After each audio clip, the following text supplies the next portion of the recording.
प्यारे बच्चों, सुप्रभात। मैं Jyoti Minhas Cambridge International School Dasuya की ओर से एक बार फिर से आपका हिंदी कक्षा में स्वागत करती हूँ।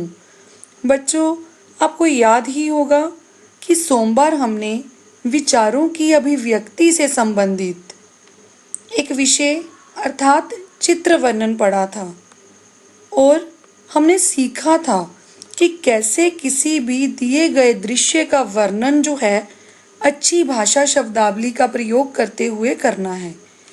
और मुझे पूरी उम्मीद है कि गृह कार्य में मैंने जो 2 चित्र आपको दिए थे, आपने उन दोनों का वर्णन अच्छे से कर लिया होगा।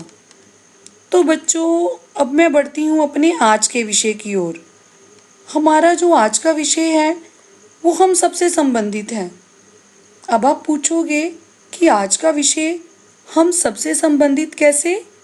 तो आज मैं आपको पढ़ाने जा रही हूँ एक कविता जिसका नाम है आदमी नामा। आदमी नामा कविता के जो कवि हैं नज़ीर अकबराबादी।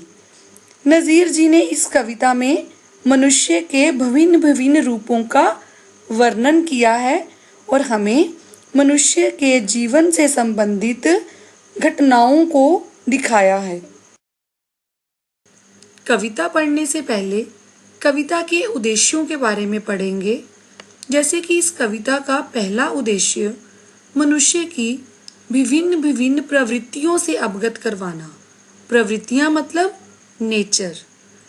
बच्चे, जैसे कि आपको पता ही है कि हर व्यक्ति, हर इंसान की अपनी एक अलग नेचर होती है। कुछ लोग ऐसे होते हैं जिन्हें दूसरों को खुशी देकर खुशी महसूस होती है, किंतु कुछ लोग ऐसे होते हैं जो दूसरों को तंग करके, दूसरों को दुखी करके बड़ी खुशी महसूस करते हैं। तो इस कविता के माध्यम से कवि अलग अलग मनुष्यों की प्रवृत्तियां, उनकी नेचर के बारे में हमें बताना चाहते हैं। सकारात्मक सोच को सुदृढ़ करने में सक्षम बनाना, अर्थात कवि सकारात्मक पॉजिटिव सोच, एटीट्यूड या थिंकिंग, तो कवि इस कविता के द्वारा हमें पॉजिटिव एटीट्यूड जो है उसे रखने के लिए प्रेरित करना चाहते हैं। और कठिन शब्दों के अर्थ समझाना, अर्थात कविता में जो कठिन शब्द हैं उनके अर्थ से हमें अवगत करवाना। तो बच्चों, अब हम शुरू करेंगे कविता। दुनिया में बादशाह है सो है वह भी आदमी, और मुफलिस ओ गदा है सो है वो भी आदमी, जरदार बेनवा है सो है वो भी आदमी, नियमत जो खा रहा है सो है वो भी आदमी, टुकड़े चबा रहा है सो है वो भी आदमी। कविता की व्याख्या करने से पहले हम कठिन शब्दों के अर्थ लिखेंगे। बादशाह राजा, मुफलिस ओ गधा, मुफलिस गरीब, दरिद्र और गधा भिखारी। जरदार बेनवा, जरदार मतलब मालदार, पैसे वाला, दौलतमंद। वेनवा कमज़ोर। नियमत, नियमत मतलब अच्छा खाना खाना, अच्छा खाना खाने वाला। आदमी नामा कविता के माध्यम से कवि ने मानव के अनेक रूपों के बारे में बताया है।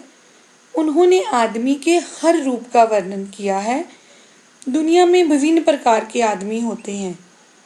जैसे दुनिया में बादशाह है सो है वह भी आदमी, कि अगर इस दुनिया में कोई राजा है, बादशाह है, पर वो है क्या?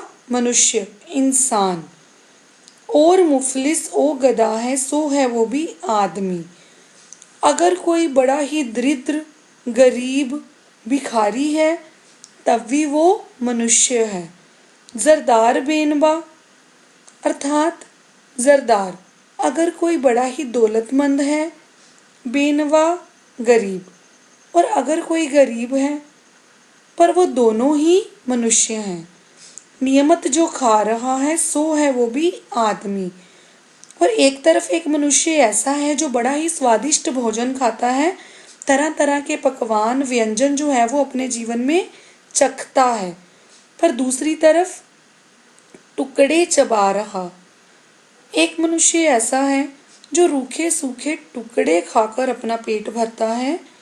पर कवि ने इस कविता के माध्यम से हमें एक ही संदेश दिया है कि चाहे कोई अमीर है, चाहे कोई गरीब है, कोई बड़ा ही स्वादिष्ट भोजन खाए या कोई रूखे सूखे टुकड़े चबाए, पर उन सबको परमात्मा ने मनुष्य के रूप में इस धरती पर भेजा है। हम सब बराबर हैं। हमें किसी भी मनुष्य से उसकी अमीरी गरीबी के कारण भेदभाव नहीं करना चाहिए। मस्जिद भी आदमी ने बनाई है या मियाँ, बनते हैं आदमी ही इमाम और खुतबा ख्वां, पढ़ते हैं आदमी ही कुरान और नमाज जा, और आदमी ही उनकी चुराते हैं जूतियाँ, जो उनको ताड़ता है सो है वो भी आदमी।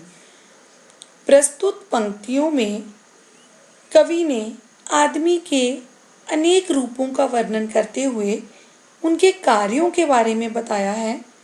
उन्होंने यहाँ हमें एक मस्जिद का उदाहरण देते हुए कहा कि जिन्होंने मस्जिद का निर्माण किया वे भी आदमी हैं। जो मस्जिद के अंदर नमाज या कुरान पढ़ाता है, इमाम, इमाम क्या होते हैं? जो मस्जिदों के अंदर नमाज या कुरान शरीफ को पढ़ाते हैं। तो मस्जिद के अंदर नमाज या कुरान शरीफ पढ़ाने वाला भी आदमी है। और खुतवा ख्वां जो लोगों को नमाज या कुरान का अर्थ समझाते हैं। तो मस्जिद का निर्माण करने से लेके इमाम और खुतवा ख्वां सभी इंसान हैं। यहाँ तक कि उनकी चप्पलों को चुराने वाले भी आदमी एवं उनके ऊपर नजर रखकर पहरा देने वाले भी आदमी हैं। इस तरह यहाँ कवि ने हमें आदमी के विभिन्न रूपों एवं कार्यों का वर्णन करते हुए यह बताया है कि दुनिया में पुण्य करने वाले भी आदमी और पाप करने वाले भी आदमी ही हैं।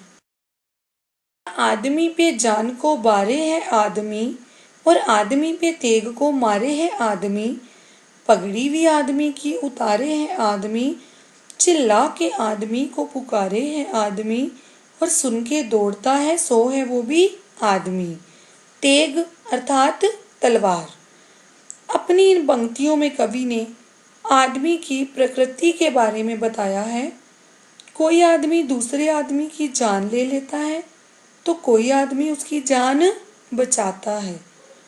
बच्चों, हम प्रतिदिन टेलीविज़न या समाचार पत्रों में समाचार पढ़ते हैं, देखते हैं कि कैसे कई जगहों पे कितनी ज़्यादा हिंसा की खबरें हम सुनते हैं कि किसी ने पैसे के लिए, प्रॉपर्टी के लिए अपने भाई को मार दिया, किसी ने किसी की जो प्रॉपर्टी है, उसकी जो ज़मीन है वो छीन ली।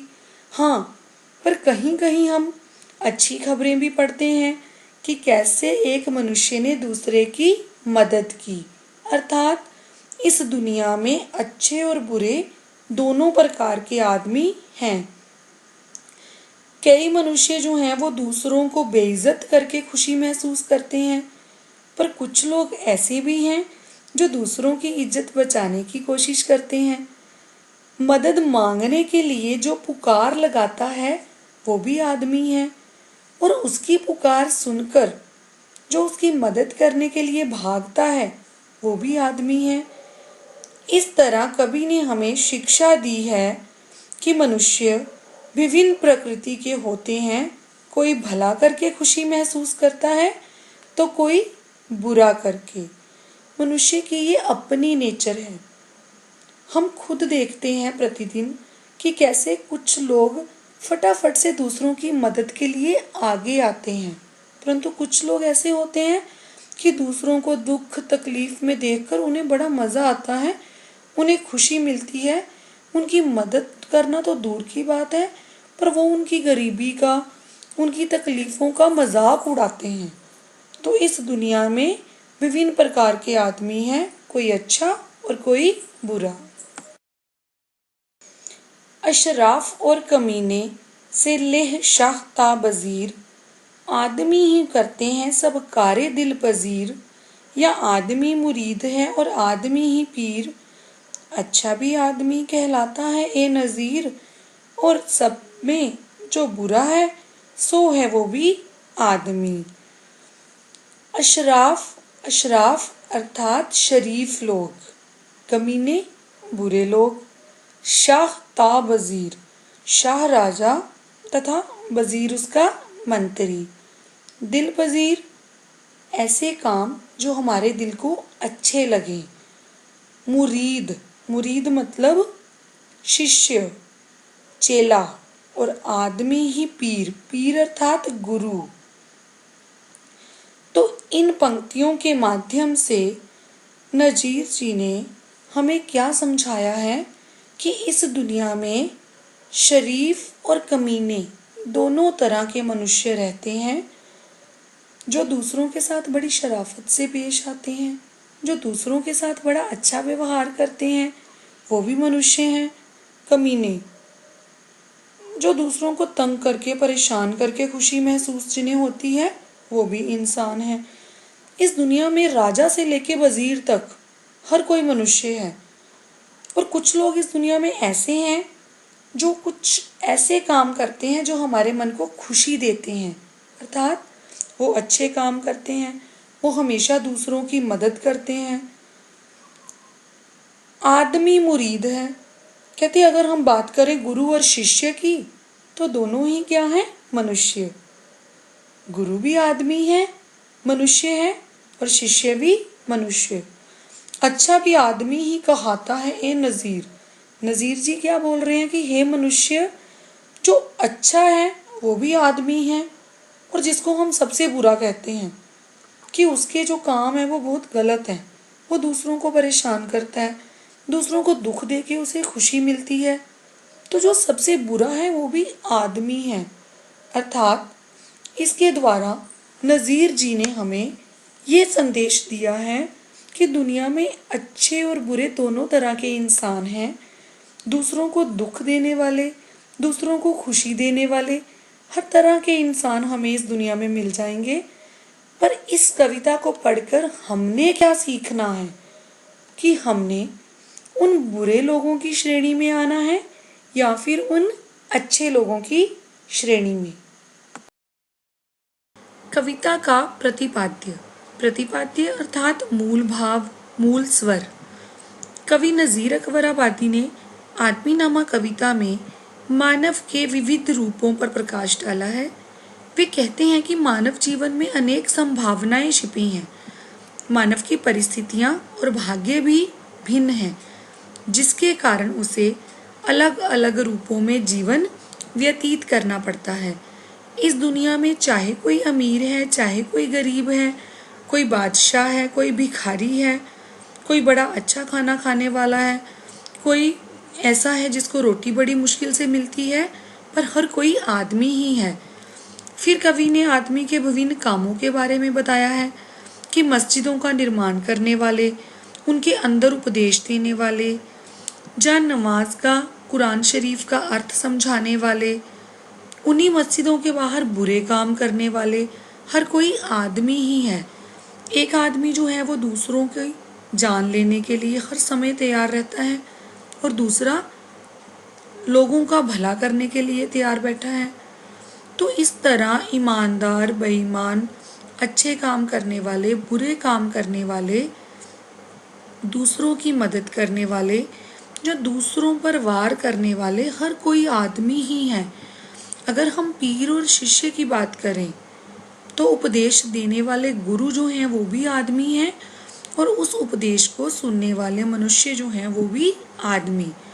तो बच्चों, इस कविता के माध्यम से हमने मनुष्य के विभिन्न रूपों को देखा, उनके बारे में सुना तथा समझा, और हम इस कविता से हमें एक सीख जो है, एक प्रेरणा लेनी चाहिए कि हमने मनुष्य का जो सकारात्मक रूप है, जो उसकी पॉजिटिव साइड है, कि जो मनुष्य अच्छे काम करते हैं हमने वैसे बनना है, ना कि नकारात्मक, नेगेटिव जो साइड है उसको नहीं देखना है।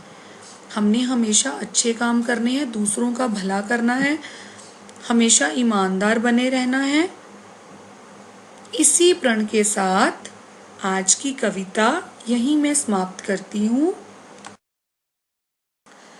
इस कविता को अधिक विस्तार से पढ़ने तथा इसकी व्याख्या को समझने के लिए नीचे दिए गए लिंक पे क्लिक कीजिए। तो कल फिर मिलेंगे एक नई हिंदी कक्षा में। धन्यवाद।